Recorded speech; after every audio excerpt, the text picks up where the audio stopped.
आपल्या मुलामुलींसाठी आपण अनुरूप स्थळे शोधताय? आता आपला शोध येथे येऊन संपतो. आता आपली चिंता संपलेली आहे. आपल्या मुलामुलींसाठी अनुरूप जोडीदार शोधण्याचा निवडण्याचं एकमेव केंद्र शादीबंधन वधूवर सूचक केंद्र. या संस्थेमध्ये सर्व समाजातील 70,000 पेक्षा जास्त स्थळे नोंदणी असलेले असे शादीबंधन वधूवर सूचक केंद्र.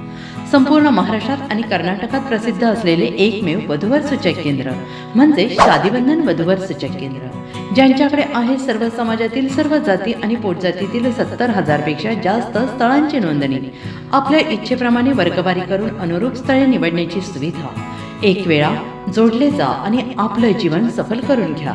हजारोंनी याचा लाभ घेतला आहे. आपणही आपल्या मुलामुलींसाठी, विधूर, विधवा, वयस्करांसाठी योग्य स्थळांची निवड करा. एक सुवर्ण संधी घेऊन येत शादीबंधन. आजच संपर्क करा.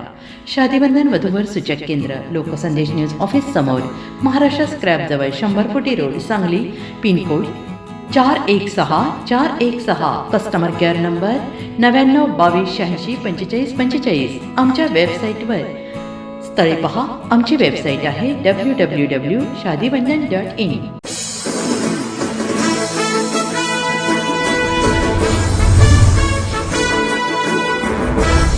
नमस्कार, मी मनीषा जयप्रकाश. आपण पाहत आहात लोकसंदेश न्यूज.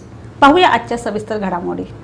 निसर्गाचा अनमोल ठेवा असलेल्या वनसंपत्तीला आगीच्या भक्षस्थानी ढकलणाऱ्या विरुद्ध वाई वनविभागाने कडक भूमिका घेत कारवाईचा बडगा उगारला आहे. चांदक व सटालेवाडी परिसरातील वनक्षेत्राला आग लावून मोठे नुकसान केल्याप्रकरणी केंजळ तालुका वाई येथील अभिजित तानाजी जगताप याला वनविभागाने अटक केली आहे. या कारवाईमुळे वनवा लावणाऱ्यांमध्ये भीतीचे वातावरण निर्माण झाले आहे.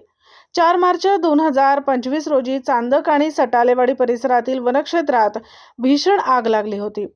जोरदार वाऱ्यामुळे आगीने वेगाने फैलाव घेत सुमारे 14 हेक्टर वनक्षेत्र जळून खाक झाले.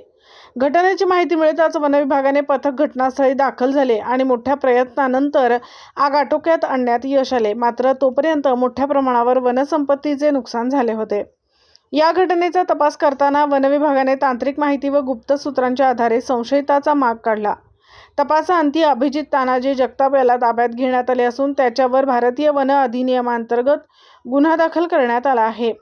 या गुन्ह्यासाठी 1 वर्षापर्यंत कारावास आणि दंडाची तरतूद आहे. ही कारवाई सातारा वनविभागाचे उप वनसंरक्षक अमोल सातपुते, सहाय्यक वनसंरक्षक रोंदाळ आणि वनक्षेत्रपाल महादेव हजारे यांच्या मार्गदर्शनाखाली करण्यात आली. तसेच वनपाल संग्राम मोरे आणि वनरक्षक सुमित कुमार चौगुले यांनी या तपासात महत्त्वाची भूमिका बजावली.